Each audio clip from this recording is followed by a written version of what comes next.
Good morning class 12। आपके previous class में हम लोगों ने क्या पढ़ा था? हम लोगों ने पढ़ा था न्यूक्लियोफिलिक सब्स्टिट्यूशन रिएक्शन यानी एसएन रिएक्शन। उसके दो मैकेनिज्म्स पढ़े थे, SN1 SN2।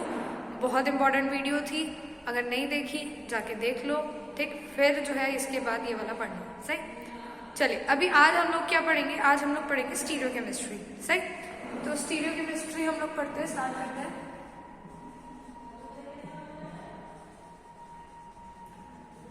अभी स्टीरियोकेमिस्ट्री में स्टीरियो का मतलब क्या होता है? स्टीरियो का मतलब होता है किसी भी स्पेस के अंदर अरेंजमेंट किस तरीके का है, ठीक है। कि कोई पार्टिकल है तो उसका जो भी 4 बॉन्ड्स एक कार्बन बनाता है तो वो चारों बॉन्ड्स में Cl किस साइड लाई कर रहा है, या कोई दूसरा अगर बॉन्ड है तो वो किस साइड लाई कर रहा है, तीसरा वाला किस साइड लाई कर रहा है। तो ये जो अरेंजमेंट होता है इसको हम जो स्टडी करते हैं वो हम किसके अंदर करते हैं? स्टीरियोकेमिस्ट्री के अंदर, ठीक है। अभी स्टीरियोकेमिस्ट्री का अगर हम बेसिक आइडिया लें तो देखो हम यहाँ पे करते क्या है स्टीरियोकेमिस्ट्री में।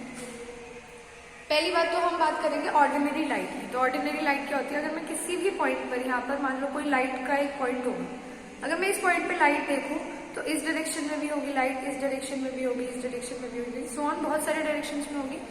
तो ऑर्डिनरी लाइट हम कैसे शो करते हैं? इस तरीके से कि एक ऑर्डिनरी लाइट है तो सारे ही डायरेक्शन में लाइट क्या करनी होगी? ट्रैवल करनी होगी।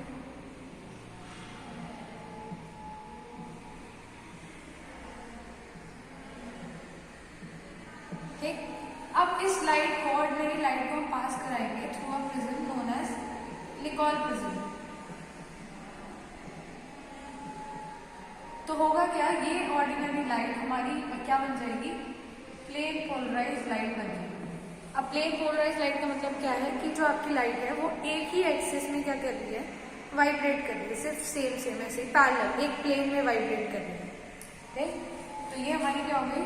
प्लेन पोलराइज्ड लाइट, जिसको हम प्यार से PPL बोल देते हैं, ठीक। अब क्या होगा? यहाँ पर हम रखेंगे एक ऑर्गेनिक सैंपल। जब हम इस प्लेन पोलराइज्ड लाइट को ऑर्गेनिक कंपाउंड से पास कराएंगे, ठीक है, तो हमें यहाँ पर क्या मिलेगा कि या तो हो सकता है इस लाइट पे कोई इफेक्ट ही ना पड़े, या फिर ये लाइट क्या हो जाए? तुम्हारी रोटेट हो जाए। मान लो पहले ऐसी थी, ये क्या हो जाए? इस तरीके से रोटेट हो जाए, ठीक, बाय एन एंगल थीटा, सही। या फिर हो सकता है राइट हैंड की बजाय ये लेफ्ट हैंड साइड पे रोटेट हो जाए, लाइक दिस, ठीक। अगर अब यहाँ पे क्या है? अगर राइट हैंड साइड रोटेट होती है या फिर we can say clockwise rotate होती है तो इसको हम बोलते हैं डेक्स्ट्रो रोटेटरी।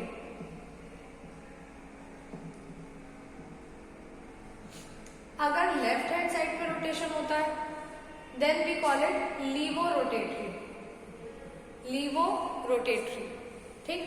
अब यहाँ पे कुछ टर्मिनोलॉजी। प्लेन पोलराइज्ड लाइट क्या होता है हमें पता है, वो लाइट जो कि सिर्फ एक ही प्लेन में वाइब्रेट कर रही हो, plane polarised light. Ordinary light वो लाइट जो कि सारे एक्सिस पे क्या कर रही हो? वाइब्रेट कर रही हो, सारी डायरेक्शन पे, वो ऑर्डिनरी लाइट होगी। लिख देते हैं इसको भी, ऑर्डिनरी लाइट। नेक्स्ट टर्म, ये जो ऑर्गेनिक कंपाउंड्स जो भी प्लेन पोलराइज्ड लाइट को रोटेट कर पाते हैं उन्हें हम कहते हैं optically active compounds. Optically active compounds, सही, ठीक है। और ये जो फिनोमेना है, सही है, दिस फिनोमेना जिसके अंदर प्लेन पोलराइज्ड लाइट को रोटेट किया जाता है, ठीक है, यूजिंग एन ऑर्गेनिक कंपाउंड, इस फिनोमेना को हम कहते हैं ऑप्टिकल आइसोमरिज्म, ठीक है। या फिर ऑप्टिकल आइसोमरिज्म कह रही हूँ, इस फिनोमेना को हम कहते हैं ऑप्टिकल एक्टिविटी, ठीक है। जो फिनोमेना है, the phenomena is known as optical activity, सही। यहाँ तक बात क्लियर हो गई हमें सारी। अब एक आधा टर्म्स और है, थोड़ा सा टर्म्स और है, वो पढ़ते हैं।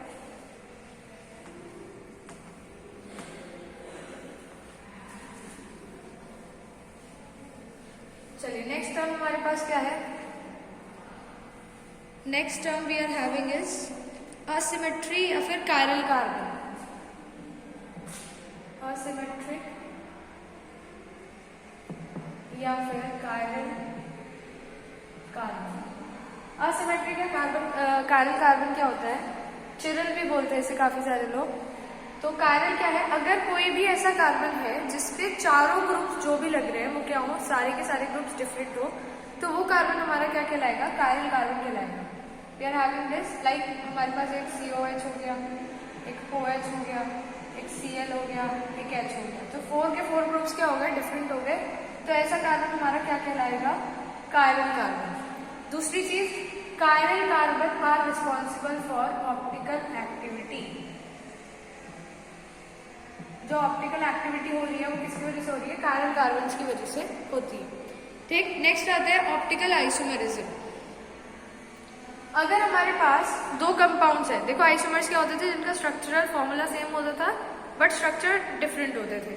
ठीक, अभी ऑप्टिकल आइसोमरिज्म क्या होता है, ऑप्टिकली यानी कि प्लेन पोलराइज लाइट से होगा रिलेशन जो भी होगा।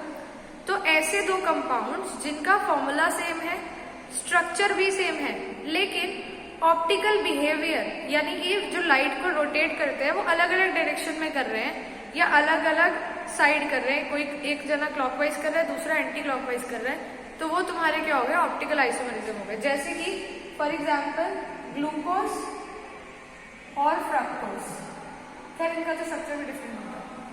चलो, ये दोनों भी ऑप्टिकल आइसोमरिज्म है। चलिए नेक्स्ट, इनैंशोमर्स। इनैंशोमर्स क्या होता है, इनैंशोमर्स इसी से समझते हैं। देखो क्या होगा इनैंशोमर्स,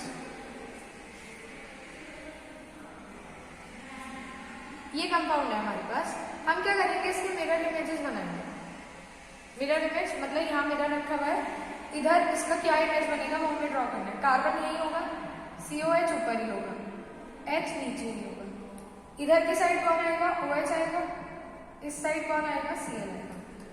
ठीक, ये भी कायरल है।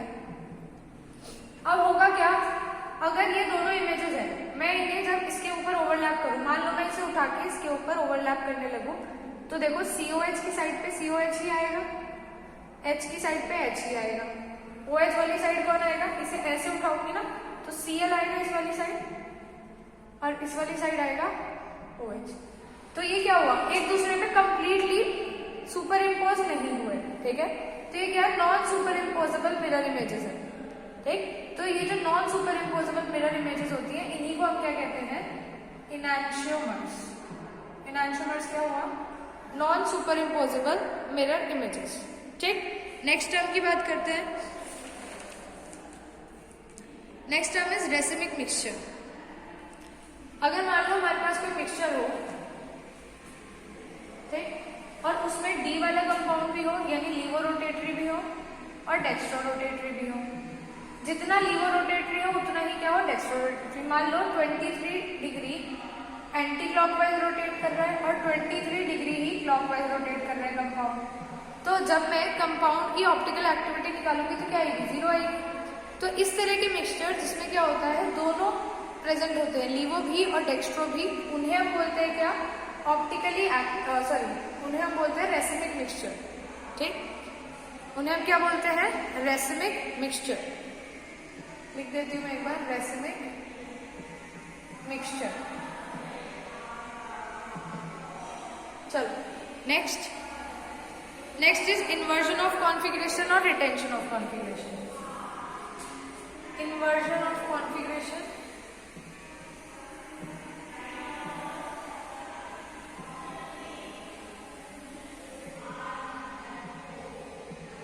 क्या होता है इन्वर्जन ऑफ कॉन्फिगरेशन, लाइक मेरे पास एक कंपाउंड था